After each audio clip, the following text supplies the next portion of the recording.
আসসালামু আলাইকুম এভরিওয়ান, সবাই কেমন আছেন? আজকে নতুন আরও একটি ব্লগে আপনাদের সবাইকে স্বাগতম।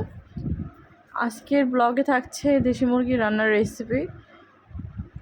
তো প্রথমে এখানে একটা মুরগি নিয়ে নিয়েছি। এখানে হচ্ছে পেঁয়াজ কুচি দিয়ে নিলাম, আদা বাটা, তেজপাতা, পরিমাণ মতো লবণ, শুকনো গুঁড়ো মরিচ, এখানে তারপর হলুদ গুঁড়ো, এখানে রসুন বাটাও দিয়ে নিয়েছি, পরিমাণ মতো তেল দিয়ে নিচ্ছি।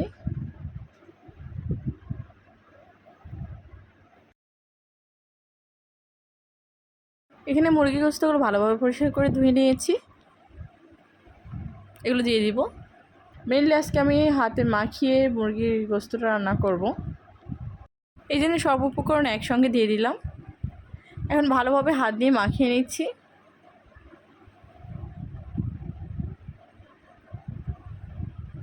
এবার ভালো করে মাখিয়ে নিলে মশলাটা পুরোপুরি ভালোভাবে ম্যারিনেট হয়ে যাবে।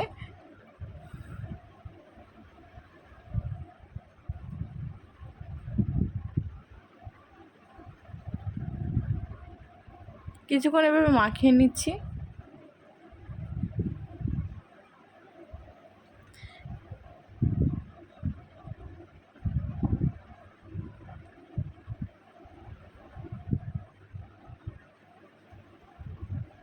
এরপর এখানে পরিমাণ মতো পানি দিয়ে দিলাম।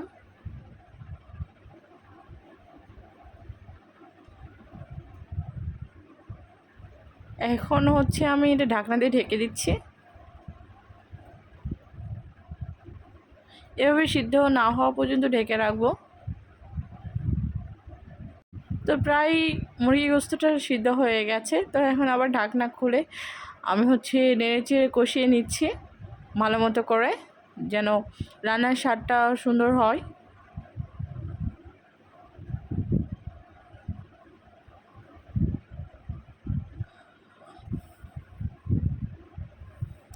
সুন্দর করে কষিয়ে নিয়ে রান্নাটা করব।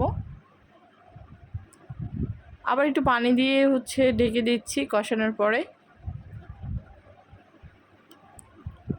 মেইনলি আজকে আমি ঝোল মুরগি গোস্তটা রান্না করব, এই জন্য পানিটা অ্যাড করে দিলাম।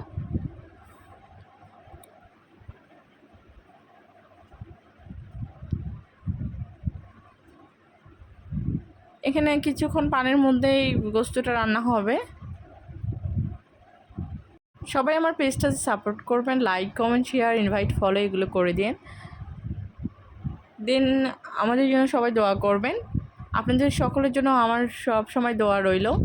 আমার পেজটাতে সব সময় সাপোর্ট করেন, আমি যেন নতুন নতুন আরও ব্লগ আপলোড করতে পারি। তো সবার সুস্বাস্থ্য কামনা করে সবার কাছ থেকে বিদায় নিচ্ছি। আল্লাহ হাফেজ।